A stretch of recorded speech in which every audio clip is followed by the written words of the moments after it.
This is Beer in Front, part of the Beer Media Group. Every week I'll talk to people in and around the beer world and get their stories all about beer. That's Beer in Front, and it's coming up now. Welcome to episode 244 of Beer in Front. I'm your host, Dave Zalatoris, and Beer in Front is a charter member of the Beer Media Group. I'm going to mix things up this week. I am doing a beer, but it's called Brewsaki. This is a beer that was made to be enjoyed with sake and Japanese foods. I'll be talking to Dr. Rob Streisfeld. He's the president and founder of Brewsaki, and we're going to talk all about this delicious beer. I had a couple. They were delicious. Later out in the show, I should just change the name of the podcast to Sake in Front, but I'm going to do a sake as well, and I really don't know anything about them. I think I had one years and years ago, so I picked up a single serving container of something called Little Sumo, I believe, and I'm going to have that later on in the show. Congratulations to Hip Hops over on Instagram. They won the Beer in Front stainless steel travel mug, thanks to all that entered. And corresponding with Hip Hops, this person lives not that far from me, so we're actually going to meet up one day, and I won't even have to mail it, so winner, winner, right there. Next week is the 5th anniversary of Beer in Front. I'm going to talk to Trent Modglin over at Illinois Brewing Magazine. We sat down over at Beguile, and we had a good conversation about breweries in Illinois. We also talked to Kevin over at Beguile, so that was a good time. So that's going to be out next 5 years. Can you imagine? I've been doing this shit for 5 years. Unbelievable. Who would have thought it? The first episode that I recorded, I was back at my old apartment, and I live in the North Center, Lincoln Square area of Chicago. First episode, first day I'm recording. I'm sitting at my old dining room table on my old Blue Yeti microphone because, everybody was starting a podcast during 2020. So I had the old Blue Yeti, and helicopters were going all over. I'm like, what is going on?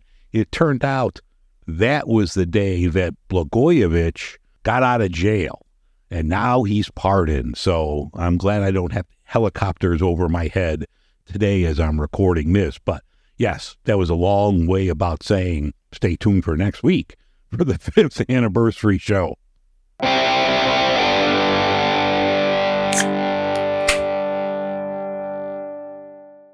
In beer and beverage news, well, there's a 25% tariff on aluminum that's been implemented.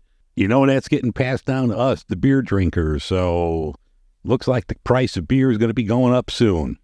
The Brewers Association, they announced that Sarah Bilyeu, she's the new vice president of membership. The Brewers Association also announced the 2025 board of directors. You could head over to their website to check all of this out. Pilot Project is going to open its second Chicago location in April or May. They're going to have this it's on Clark Street in Wrigleyville. So that should be cool. So keep an eye out for that when you're going to a Cubs game. If you live in Chicago, you're going to have to go to Haymarket on Saturday, March 8th between noon and 4. They're having a sausage fest. Who doesn't like a good sausage fest? $65 will get you in. They have guest brewers and sausage makers. This looks really good, and I need to take some PTO or something because I work on Saturdays, but I need to find a way to get out of work and go to Sausage Fest.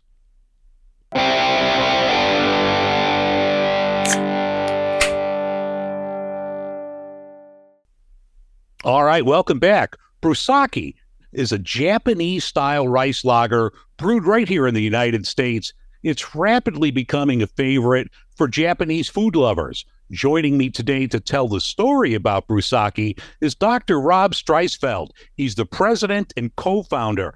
Thanks for taking time out today, Doc. That was my pleasure. Thanks for having me on the show today. Now, the sake bomb, it's been around since World War II, and the tradition is carried over. It's been passed down throughout generations. What makes Brewsaki the perfect beverage to pair with the sake? Well, I appreciate you saying that it started, during World War II, mainly by Americans, not even the Japanese. It was, the American soldiers trying to get drunk, or at least to get that sake down. And I don't know what kind of sake they were drinking, but today the sake market has been exploding. There's different flavors, different qualities, and I'm a big fan of both the Japanese cuisine, sushi, good beer. And we just decided to come with a really quality, clean, crisp beer for that market initially. Where we kept seeing the same fan favorite Sapporo, Kirin, Asahi over 3+ generations or decades, still being in the restaurants and not much change happening. So we decided to kind of shake it up a little bit. Yeah, so this is cool. Now, this is all made in Florida? Yes, we are family owned and operated, based in Florida. We brew in Orlando, currently under contract at Brew Theory, which is an amazing contract brewery. We did that because, everyone's like, oh, where's your tap room? Where's your brewery? And we decided to go with a different approach. We said, no, we're doing one beer, and that really doesn't warrant at this stage of the game such overhead, such, involvement, tap room, and so forth. We just want to come out with a really great beer, kind of like the old school. I always tell people, like, you think about Heineken, you think about Guinness, you think about Coors, Corona, any of those beers by name, and they all came out with one beer. They were, they focused it, they kind of built a brand around it, and that's kind of our strategy. We're not the craft brewery that's coming out with a different variety every season or 6-10 different types during the quarter, but we're doing really well with this one beer. And I said, when you have one good beer, that's all you need. Yeah, exactly. Now, I'm always interested in people's backstories. Not everyone grows up to be the next Joe Montana or the next Michael Jordan. What was your background before you started Brewsaki? That's great. I am a student of culture and anthropology. I went to naturopathic medical school. Then I went to become a chef, trained in natural food. All these things were basically before the trends became popular. I was studying plant-based culinary 20+ years ago, and now everyone's going, oh, more plant-based is good for you. And even natural or preventative or herbal medicine has become much more popular over the last few years, and it's something that I've done for a bit. But when I was in med school in Arizona, near ASU, which is quite known for its partying, and I had to blow off some steam when you're studying, doing those hard classes, we would go to this little spot in, Tempe that had a great big gong behind the sushi bar. And for some reason, every once in a while, the whole restaurant would line up sake bombs, and the owner would come out there and start screaming, 3, 2, 1, and bang the gong, and the whole place smashed the tables. And it was just a good release of stress and energy, and also a lot of fun. And that's always been something that I thought we can balance. Life could be, you work hard, but still have some fun and play a bit too. Now, in Tempe, did you spend any time over at, what's that burger place, the Chuck Box? That was always a favorite of mine there. I've been there. Unfortunately, when I was there, there's a lot of my favorite restaurants that are no longer in business, as it happens all over the place. But it's a really growing foodie scene right now. The whole Scottsdale, Phoenix, Tempe trifecta is really becoming very foodie-oriented. You have the San Diego and that Southwest area coming out with more craft beer-oriented. So it's really nice to see that culture evolving in that area. That was just desert not too long ago. Yeah. But we did a lot of beer drinking. There used to be a place, I don't know if it's still there, called Timberwolf Lodge on Apache that had the most beers on tap I've ever seen. It was like over 150 beers on tap, this wall of beer. And it was like a challenge to go. You sit there on kegs with little pads on them, or barrels with pads on, and just to see if you could get out of there that night. It was just a lot of fun for being a college student. Now, Brewsaki, it's a 5% alcohol by volume rice lager. It's gluten reduced for those out there that have dietary restrictions. How many recipes did you go through before you nailed the finished product here? We were calculating when we came out with this. I've developed products most of my career. I've worked with vitamin, supplement, nutraceutical businesses or natural products, food companies. And so I understand the concept and the evolution of building a product and building a formula. So the first thing I did was I contracted a professional brewmaster here in Miami to help me with it. No ego. I wasn't the master there. I wanted to come out with So we kind of retained Shoujo Beer Co., which was a gentleman in Hadar who really focused on Japanese style beer, and now he's a sake master and has the first sake brewery in Miami. So, great guy to bring in and say, okay, I knew what I wanted palate wise, I knew what I wanted to be like, but I needed some help getting there. And we went through a few different rounds, and we did some blind tasting, and then we dived in, and we finally got my father, brother, wife, and I, as I said, family-owned business. We sat down, and we all blind tasted this round of beer, and we all picked this same one and said, this is it. This is the winner. This is what we've been looking for. And we've been rolling ever since. And, rice alone, we're not using wheat, already makes it, a less of a gluten issue. During the process now, since we work with Brew Theory, as we finished the process, we add an enzyme blend, which is something that I studied and specialized in my doctorate ages. So to break down any remaining gluten, that's why it's called gluten reduced. It's just versus gluten free. And we make sure that, now I took this product to one of the top science labs, food labs there is, and the standard for gluten free is less than 20 parts per million gluten. Ours came in as less than 10 parts per million, which is even better than the standard.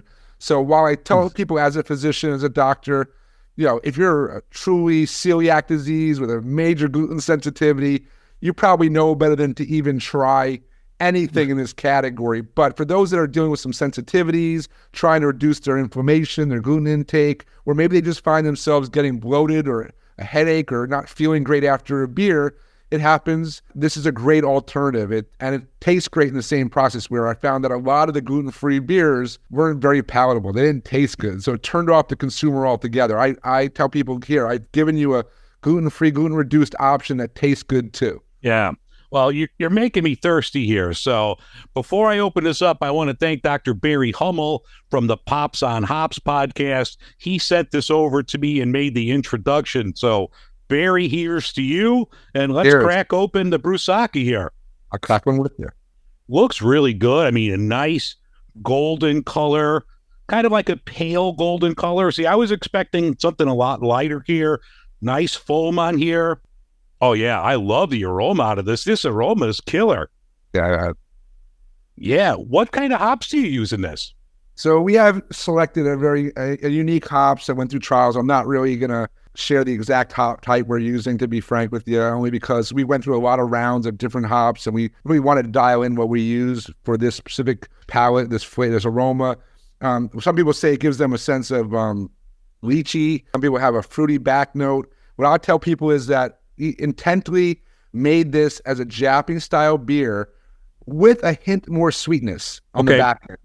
I did that because Americans, like myself, we like a little sweeter. And then when you think about, as we designed it to pair with a drier sake or even a sushi meal that has the salty soy or the wasabi, the different flavors of spice, this really balances on the palate super well without overwhelming the palate. A lot of people now are going to omakase. Omakase, those that don't know, is typically, could be 7, 10, 12 courses, but really a course is one bite, one piece of fish or one piece of nigiri. So we said, why would you want a drink that either has no flavor or has so much flavor that you can't taste the food that you're dining with? So I wanted to find a nice, balance there. So again, I'll defer to you when you're trying and give me your feedback on that. Yeah, no, I love the aroma. Before I take a sip, I'm almost getting, I see what you mean about the lychee, but I'm getting like a little tartness maybe out of that. But, the aroma is phenomenal. Yeah, you think citrusy a little bit because, again, with fish, I really wanted that nice citrus balance without being overpowering or too bitter. No, that's really good. I mean, I love the finish of this. You get, for me, and, everybody's taste buds are different. I get the hops right up front. Tiny little bit of bitterness at like the back end, but I mean, I think it's just a nice, beautiful, crisp, clean drinking beer. Thank you, Dave. I really appreciate that. It's, we've been doing a lot of tastings in our Total Wine stores in Florida, and some Whole Food stores as well. We've been really active trying to get to beer festivals. We've participated in some nonprofit events that we just felt for the community were really important to be involved with. But when people are trying the beer, they become fans. Yeah. It's just getting out there. We won second place a month or two ago at the North Miami Brew Fest. There was over 30 breweries there. and we got second place. And I think that's just a great honor, right? And in the sense of the people, fans are our customers. They're coming back saying, "Where can I get it? Oh, I've been buying it." It's great feeling for me. I've helped a lot of people, entrepreneurs, help to build their dreams as far as vitamin companies or health brands. I love doing it. This is the first really go at it to build my own brand or as our own, and it's really rewarding when people come back with such positive feedback. And I appreciate everyone. Yeah. Now, as I'm having it, I noticed like the sweetness in there. That's kind of like in the middle. So no, I think it's really well balanced. You knock this one out of the park. You have everything there from a nice hop flavor. You get the sweetness. There's some tartness there with a good finish. Like, we mentioned earlier, only 5%. So it's something you could have more than one of. You're not going to be, call it an Uber. You could have more than one of these. Looking at like your website, now, right now, you're only currently available in Florida. Are there expansion plans for 2025 and beyond? Yes, sir. We are working on that as we speak. We're talking to, it's strategic. We want to do this the right way. We're not just trying to throw it out there. As I said, we're really connecting with our community, our fans. It's something that we're looking at. Obviously, we're in Florida. We're Florida-based. It's a huge market. So we're going to continue focusing on Florida and building that out. Some great beer areas from Tampa to Central Florida and Orlando to, of course, Miami. But we are looking at going up the coast a little bit to Georgia and the Carolinas. We have talking to Texas. I look at Colorado, of course. I used to live in Illinois in the Chicago area. I want to get up there. Some of the restaurants that I've been fans of for quite some time. Even a restaurant in Chicago, Sunda, when it first opened, was a fusion Asian restaurant we used to pop into. It was around the corner from my apartment. They now have a location here in Florida. So it's like, I love that balance, that synergy. But yeah, we're getting a lot of, ask for expansion. I'm getting friends of mine in New York because I grew up in New York saying, when are we getting up here? We keep seeing all your posts. It looks delicious. So I said, well, of course, visit me in Florida. But yes, I want to get it up into New York. I think when it hits the West Coast, from San Diego to Vancouver, this beer is going to explode beyond belief because it just hits that cuisine, it hits the culture. It's also warm weather friendly. I tell people, I've done a lot of beer drinking in Chicago in the wintertime, don't get me wrong, but there's a whole different attitude when the sun comes out and it warms up a little bit. You head over to Lake Michigan, head over to the beach. This beer is crushable on the boats. It's good by the pool. We have the hashtag not just for sushi. While we made it for sushi and sake bombing, I tell people we don't just save Corona for Mexican night. You don't need to save a Brewsaki for sushi night only. And this is something that people are telling me, I had it with pizza the other day. It was great. So it's really nice to have that wider appeal. Yeah, so, that's what I was going to mention next. Like, I'm not having it with sake because it's 12 o'clock noon here or food, but I think as a standalone product, this is great. Like, I would definitely reach for this, at any time. Doesn't matter what I'm eating or anything else. This is just, great as a standalone product, standalone beer. Yeah, I said I go to a bar and you see brands like Stella, you see Blue Moon, you see these beers that people, or even Heineken, for example, they just say, I know what that's going to be. I know I'm going to enjoy it. I'll even give a shout out to my old spot, the Blue Frog down in River North that we used to have PBR. A little Jameson, it's something that it's something that I knew what I was getting, and I knew it was going to be good and refreshing and quench my beer thirst. And that's really what I wanted with Brewsaki, as much as it goes super well with sushi and seafood. And then the next thing is we are going to come out with, instead of going wide on beer, different types of beers, because we're actually looking to come out with our own line of sake, and that would be the way we go with it, saying, no, our beer is our beer, but we can pair it with some really great sake and some flavored sakes, and we have some really cool other things in the works as well. But we'll just have to stay tuned for that as it breaks. But are you tapping into my computer here? That was my next question. Are there any future plans to come out with a line of sake? So I'm glad to see that's coming out there.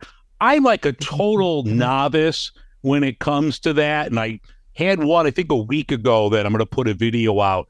So, until your product comes out to market, Doc, are there brands of sake, do you think, that would pair well with this? I do. I think, for example, there's a lot of sushi restaurants, and the common house sake, the hot, warm sake, is typically Genekin. It's a green bottle. You can get it Total Wine. You get it at every liquor store. It's not expensive. And it's a very well-known and very palatable sake. Can be served cold or warm. one of the brands that has been popped up, and I'm a fan of, not just because of the sake itself, but the packaging, is Soto Sake, SOTO. He's nationally, they're doing a really great job. I've actually spoken with the CEO, Billy, recently, because I love the entrepreneurial story. How long you've been doing this? What were some of the challenges you faced? What are some of the exciting, milestones you've achieved? And those things keep me going. Want to say, we're only doing this a couple of years right now. We know what we're going to do with the next couple of years ahead of us. We're just going to keep on growing. And just like I said, I like their packaging. They have this unique can that caught my eye. Similar, we get a lot of feedback for our logo, our packaging. People love our dragon on our can.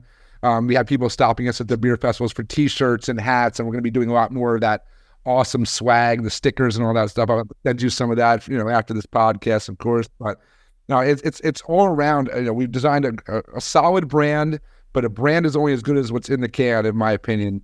And I again appreciate it, but I think that we made a good quality beer that I'm hoping will continue to expand into a lot of people's refrigerators. Yeah, nothing against the imports, but and a lot of times you don't know how long that beer's been sitting on a shelf. At least this being brewed in Florida, you're getting pretty fresh product. Some cans of Sapporo that have been sitting in a restaurant for who knows how long. At least this, it's fresh. So yeah, those imports, we say we're inspired by those Japanese beers, but brewed in the USA. And then we come to find out it's not about even how long they've been sitting on the shelf, is that they're not even imported from Japan anymore. Yeah. Beers that we are saying Japanese import, maybe imported from Ontario, Canada, or maybe not anymore, but we're imported from Ontario, Canada. Or even one of them, I think, is imported from Italy. But Sapporo is currently made, I think, at Stone Brewing under Anheuser-Busch. So we're not even getting a Japanese import. So I said, look, I'm not knocking them. They were great brands. They've been around for decades. But we feel we can bring a great alternative to the table right now, right here from Florida, right here in the USA, made clean, no corn syrup added, the gluten-reduced factor, and just and having a lot of fun with it. That's the other key. The sake bombs, and it's a good experience, and people are enjoying it, just going out and reliving. Some of the friends are like, I haven't done a sake bomb in 15 years. I'm like, all right, let's do one right now. Well, I'm going to do next week on video, so I'll be sure to tag you. Until you expand, is there a way, can people order this online? Are there any plans for a distribution that way? I know that's a pain in the rear end for a lot of companies because shipping is different between state to state. But I just want to know any plans to distribute via mail or carrier pigeon, if you will. I've been looking into that. It's not easy for beer. I can sell wine across state lines. I'll be able to sell the sake across state lines, but beer, for whatever reason, is not very accommodating. However, there are a couple sites that have figured out some ways to do it. Unfortunately, one of them wants the buyer to buy a whole bunch of different beer over 30 days, and then they'll ship it out at once. And I'm like, no, they just want a 4-pack. They just want to buy the beer. So no, I am looking for those solutions as we go into this next year. We're growing right now. We're talking with investors about how we want to do this strategically, which states we want to expand to. And again, I was called a nomadic naturopath. I traveled around the country for a living, doing training, education, lecturing for various companies or categories like cannabis or CBD. And so for me, I have friends all over, and they're all wanting to get it. So yeah, I'd love to be able to send 4-packs or 8 cans out to a friend here and there. But we will get there. We are definitely getting interest from distributors. And I tell people, the more you go out, if you go to Whole Foods, you go to Total Wine, if you're a beer drinker, and you say, hey, do you have this? The more you help us out, or even if you have a favorite sushi restaurant, we're talking to now bigger chains like Benihana or Raw Sushi. As much as I love and support the local, the chains have buying power. But we're looking to service all. We want to work in convenience stores right now. We're talking to a network of convenience stores, and they're telling us, oh, convenience stores aren't big for craft beer. I'm like, if the consumer wants the beer, they're going to go find it. And if it's convenient for them to get it at the convenience store, let's make it happen. Yeah, I know here, in Chicago, convenience stores, the stovepipe 19.2 ounce cans, those are huge there. People don't want to buy a 6-pack of whatever, but you could get a stovepipe of Voodoo Ranger or something like that. So that might be a good thing too. You could have a 19-ounce can. You could split it with 2 people for dinner. Be perfect. No, we are looking at that, different packaging options. Some restaurants have asked for 12-ounce bottles. Some people have asked for 12-ounce cans. That's part of the evolution of building a brand. And I can tell you again, it's a lot easier to do that with one SKU, one beer. Yeah. You have 8 or 10 different ones. So no, it's something that's great. We have beer festivals, like I said, all over Florida right now. We're running around. We just did Brew Miami this past weekend at FIU Stadium. It was not only a beer festival, it turned into a party, Miami style, the DJ, the nights, but people kept coming back with this is our favorite beer. We love to buy it. We're fans, and that gets me going for the next day. Get up, move in, and keep it going. Yeah.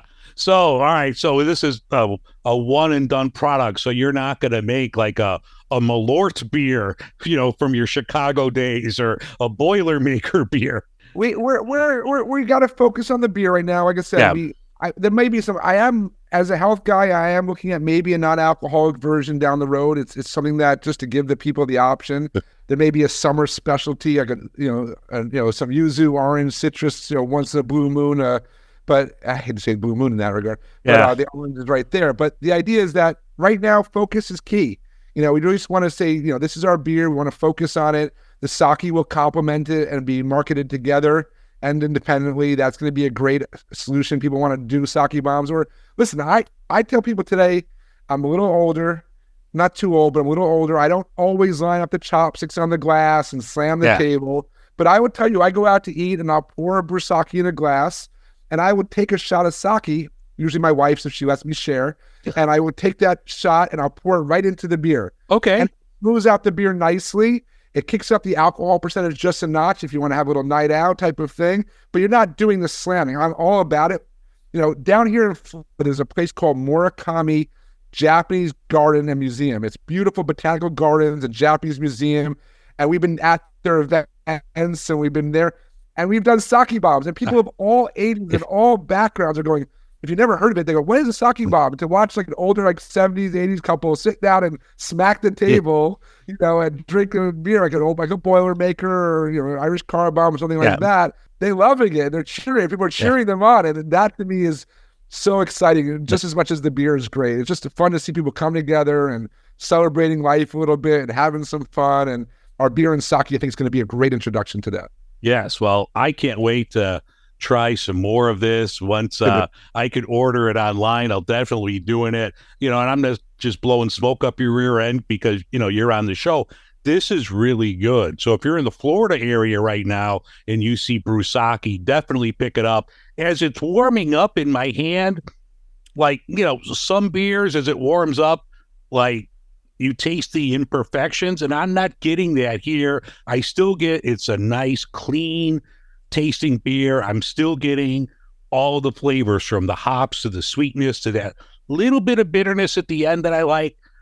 I think this is rock solid. Thank you, boss. I appreciate that. Again, it's also, I know we're drinking out of a can and then we pour it in the glass, but when you get it cold on the draft, right off the tap, ooh, it's so good. You got some connections. You used to live here. Run a tap line up to Chicago, my man. You could do that.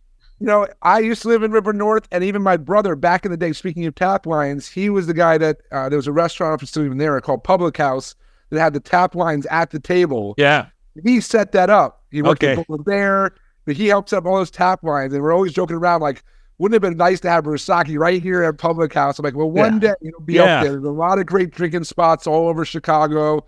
Like I said, I'm a big fan of the scene there, and I look forward to running around and doing events and sake bomb pop-ins at restaurants.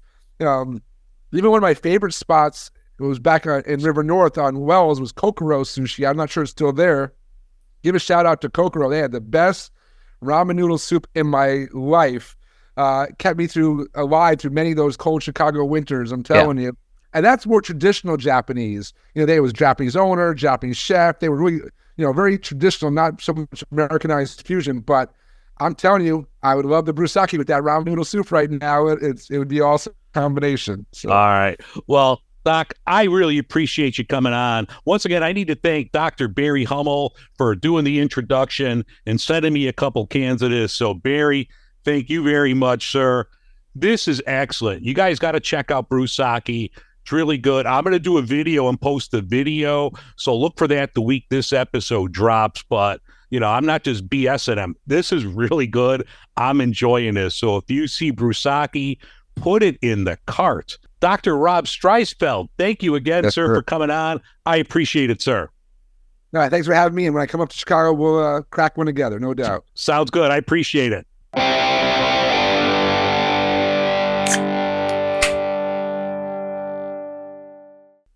All right. Well, it's not the beer in front today. It's the sake in front. I'm going to have Little Sumo Sake.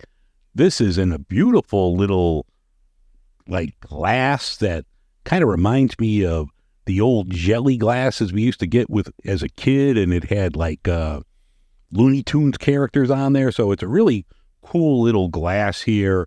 But this is from Oka brand. Now, this is called Chibi Zumo, which is Little Sumo. This is Junmei Genshu Sake. It's 18%. Looking on their website that this is supposed to be chilled, and I guess this is full barrel. I guess some of them are diluted a little bit. This is full blown.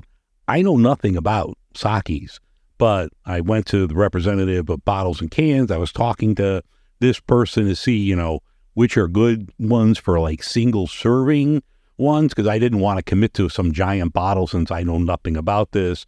But this person said this one's fairly decent for the price in a single serving.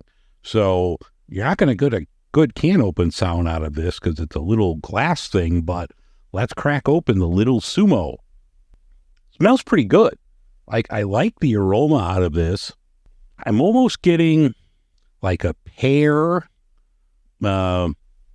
maybe an almond, but I could be wrong with there, a biscotti type thing out of the aroma, but it smells pretty good. Oh, that packs a punch. Well, it's 18%. I get a big, almost alcohol finish that kind of just takes you by surprise. And I don't know if all of these I don't think all of them are this strong, but it's not bad. I'm getting almost some stone fruit, some banana. It has a wide variety of flavors here, but I think it's pretty good. At 18%, I don't know if this is something I could drink all the time, but every now and then it wouldn't be too bad. So I'm going to have to look at maybe some other ones and get something that's not as strong, because it's 18%, and I'm trying to look at the size of this can, or the size of this glass, and it's only 200 milliliters, so it's not that big. So this will mess you up. It's pretty good. I like it. I think I would have this again. I don't know if I bought, they have it in a bigger bottle, if that's something I could reseal and have it over the course of a couple days, because I don't think I could knock off an 18% bottle of this, to be perfectly honest with you. But I think it's good. If you see it, it's, in a single serving glass. I think it was $6, so it's not that bad. 18% for $6. Put it in the cart.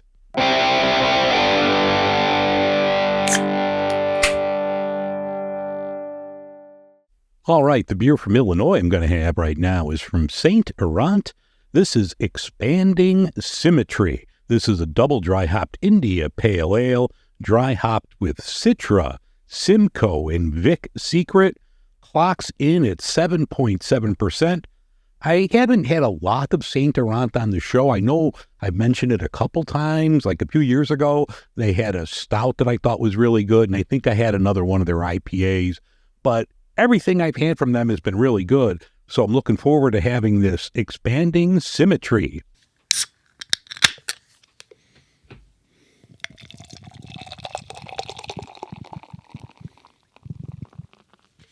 Expanding Symmetry has a nice, pale, lighter color, good foam here. Yeah, big hop flavors. Yeah, you get those notes right from the aroma. It smells really good. I'm digging it. Good creamy finish here. Good mouthfeel. Doesn't taste like a 7%. I think this could catch up on you, but I really like the flavor here and all of the hop notes. Yeah, I don't know what secret Vic is keeping, but I like Vic's secret as a hop, and it tastes really good in this. So if you see from Saint Laurent, their expanding symmetry, once again, it's a double dry hopped IPA. Put this one in your cart.